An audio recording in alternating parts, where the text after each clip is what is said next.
Welcome back to Pressers by FedNet, a podcast of news conferences from the United States Congress. House Democratic Caucus Chair Pete Aguilar of California held a weekly news conference on March 25th. He criticized the Trump administration for rising costs, neglecting health care, and mishandling immigration enforcement. He discussed a continuing shutdown at the Department of Homeland Security, the potential impact of a second reconciliation bill, ethics committee action, and more. The following material is protected by copyright. Good morning. Solo today. Vice Chair Lieu, his father passed away recently, and so he is with his family, and our thoughts continue to be with him. So I'm operating without a safety net here, so please be gentle. Good morning. We're just 3 months into 2026, and Donald Trump has wreaked havoc on America and abroad. Our country is deep in yet another endless Middle East war. Gas prices are skyrocketing. TSA agents aren't getting paid. American travelers are waiting in record-breaking lines. ICE is brutalizing our communities, and hardworking families are being forced to make difficult financial decisions on whether they pay for groceries or gas or medications. And now the Trump administration is reportedly asking for $200 billion in order to fund this war, but he won't spend a dime to bring down costs for health care here at home. The American people want health care, not warfare.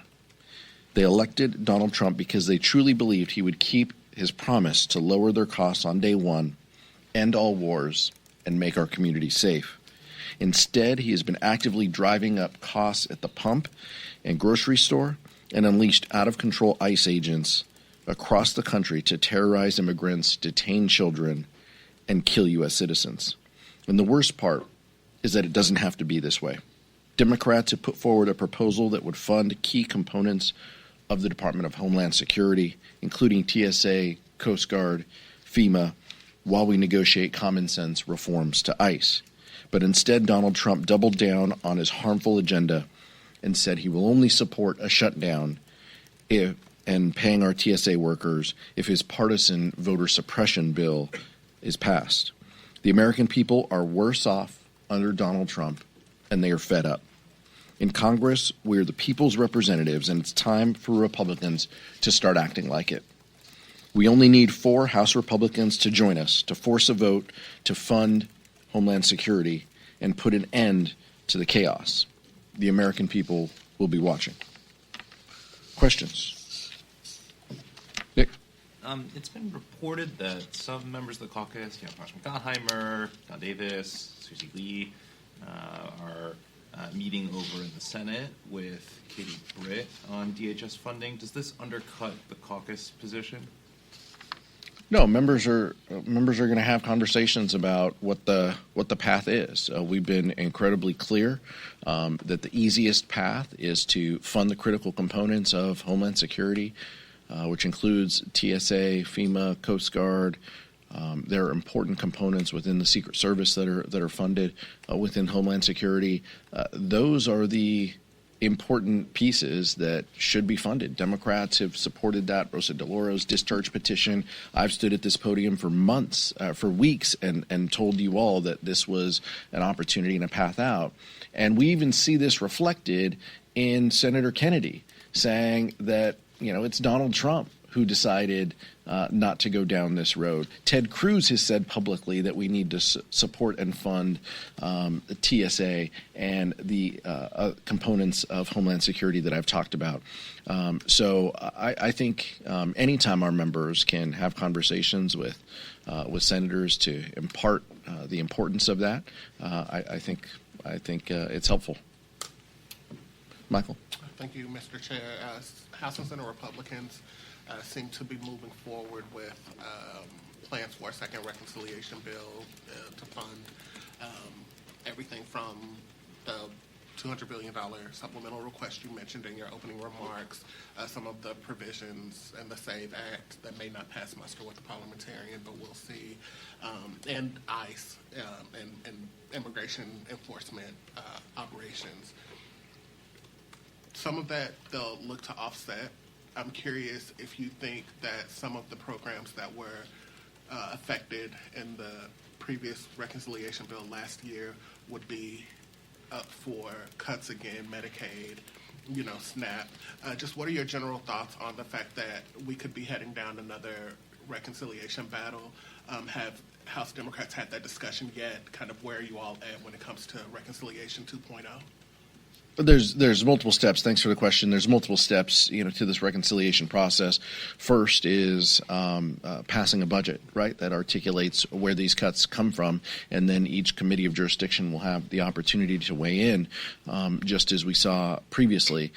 And just flash back to last year when we said loud and clear, Republicans are going to cut Medicaid. That is their path to providing tax cuts to the rich. And Steve Scalise goes down on the House floor and he's waving this budget document and he's saying, we didn't say we were cutting Medicaid at all. Nowhere in this document does it say we're going to cut Medicaid. Well, the guidance it gave to Energy and Commerce clearly left no other plan other than to cut Medicaid. And we saw that unfold in the weeks ahead. All that to say is Republicans will do and say anything they can in the moment to get through the day to fund their priorities. Last year, it was about billionaires and the rich getting more resources and eliminating taxes for corporations. And this year, it's going to be about the SAVE Act, a funding award that no one's asking for, and it will come at the expense of important and critical priorities that the American public utilizes. And I'm going to venture to say that healthcare is going to be included and supplemental nutrition programs that Americans rely on. That those are likely. And I say that only because that continues to be the well that Republicans go to when they're looking for offsets. But Republicans have to get on the same page. Lindsey Graham and Jody Arrington saying this is going to happen doesn't necessarily make it happen. Jason Smith and other members in the Republican conference have said that this isn't going to happen or is a tough lift. So we'll see. But a budget is a reflection of your values, and we look forward to seeing the budget that Republicans put forward to offset billions in war and what that means to the American people. Maeve? Thank you. Congressman Sheila Turfless-McCormick is going to have a rare public ethics hearing tomorrow. I wanted to get your opinion on that, and if there is some sort of recommendation that Turfless-McCormick to be expelled from the House, do you think the Democrats would be willing to accept that if that is the recommendation? We'll see what the ethics committee, what happens in the ethics committee. I'm not going to prejudge the outcome that they arrive to. I respect the members of the ethics committee and the work that they have to do. This is obviously a unique and unprecedented hearing that will be in public. In the past, the Department of Justice has asked the ethics committee to stand down when they are looking at items. That was not done here. You'd have to ask them as to why that change in policy and practice. But we believe that Representative Turfless-McCormick has an opportunity to defend herself both from the allegations here under the dome as well as those in a courtroom. After the conclusion of those, we will see what happens, and we'll have conversations with our colleagues on what it looks like, but I'm not going to prejudge what it looks like ahead of time. Max? Following up a little bit on what Nick asked, there are a lot of moderates in your caucus who are getting pressure from Republicans over this DHS funding vote that they keep bringing up. What is your advice to those frontline Democrats who are getting targeted politically over this DHS spending vote? What are you telling them? Yeah, what we're telling all of our colleagues, this isn't about moderates, frontliners, tough seat. What we're telling all of our colleagues is, look, we have a solution in place. You've signed a discharge petition that allows you to tell your communities that you want to fund TSA agents. By the way, the administration is funding the priorities that they choose to fund. Let's ask what percentage of the Coast Guard and FEMA individuals are funded. The administration has the money, and they are prioritizing paying departments and individuals that they want to So clearly they are prioritizing that they don't want to pay TSA agents. We know that that the administration, that Homeland Security received billions of dollars, over $150 billion through reconciliation. The president is choosing to leave TSA agents out in the cold while paying FEMA, Coast Guard, and other critical services that DHS has. So, the question for the public is, what is important? What do we value here? We value TSA, Coast Guard, FEMA. We value all of these individuals who are doing this hard work, and we want to fund them. And we want to prioritize doing that quickly. If, just as I said a couple weeks ago, if the Republican majority would put that bill up, we would support it. And so I understand that in some airports, they're experiencing huge TSA delays. The contrast of ICE agents being deployed to some of these airports, ICE agents, by the way, being paid and just watching TSA agents, unpaid, do their work is pretty striking and incredibly unfortunate. These ICE agents aren't even sure what they're doing in these positions at these airports. But that is the chaos that the Trump administration wants, and they are intentionally doing this to TSA agents. We have a solution. We have a plan. Unfortunately, the president wants to attach the SAVE Act and make that the priority, the Save Republicans Act, to make that the priority rather than coming to the table and discussing the importance of funding Homeland Security. Reading the results of the Florida elections last night regarding how they might impact redistricting in the state and Democratic midterm prospects more generally? It's a good question for our Florida members, and clearly what Ron DeSantis and Florida Republicans put forward is something that we're paying attention to. But overwhelmingly, in the competitive elections that have had competitive special elections over the past 12 months, where Democrats have outperformed. Not just outperformed 2 or 3 points, outperformed 12, 14. In this case, 20-point swing, I think, in this seat.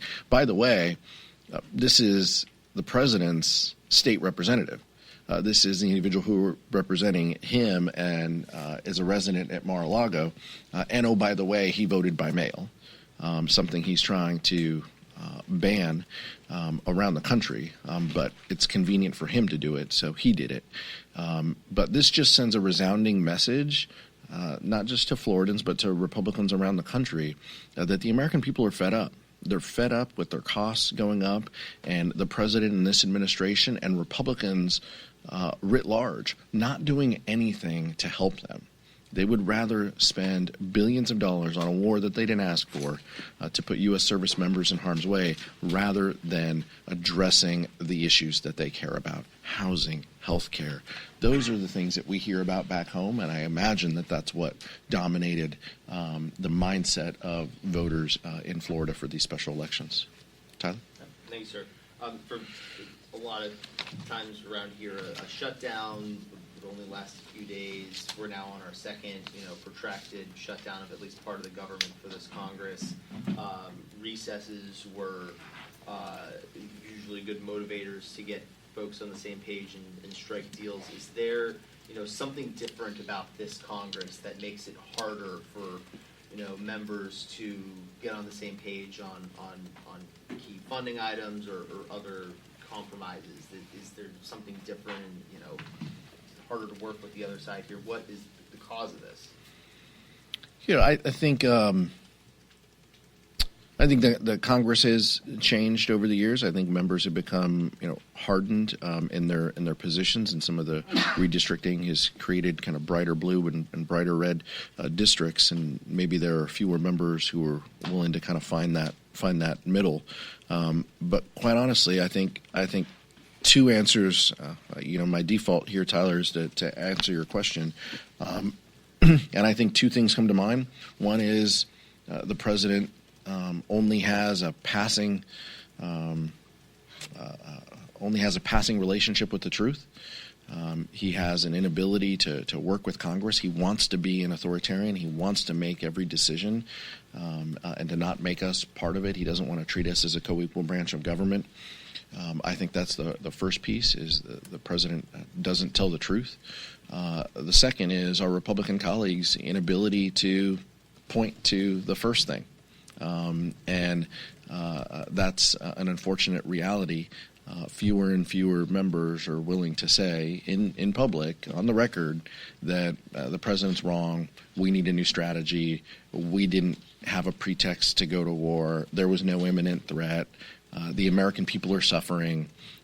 They just won't say that. And they won't admit that their own policies and bills have made Americans' lives difficult, more difficult than when the president was first sworn in. So I think that makes it a little more difficult. Each one of us as members has relationships on the other side of the aisle, and we try to find a way to work through things. But I think that there's some bigger pieces at play that make it more difficult. Mike? Thank you. Leader Jeffries has said that there's another war powers resolution that's coming. Can you update us on the timing of that and how it might be different from the first in terms of what it stipulates in terms of the text? I think our Democratic colleagues are having conversations. We're having conversations with each other. We're finding out more about the president's lack of strategy on the war, and so I think we're making significant progress. Ranking Member Meeks guides the decision and the timeline as to when that measure, when we will invoke privilege to force a vote. So he'd be the better person to ask about that. But I think we're making progress. But look, this isn't unlike Republicans who continue to put up the same DHS bill every week. The only thing they changed, by the way, back to Max's question, the only thing they changed is they put Juan Ciscomani's name on it. Oh, by the way, Juan Ciscomani is an endangered Republican who wants to show that he's doing something back home, rather than Tom Cole carrying this, or Homeland Security Appropriations Committee members. So, that's the difference. That's what's changed here, Mike. And so, I think the unfortunate part is Republicans, inability to craft a strategy and to bring the American people, the American public, and our allies along.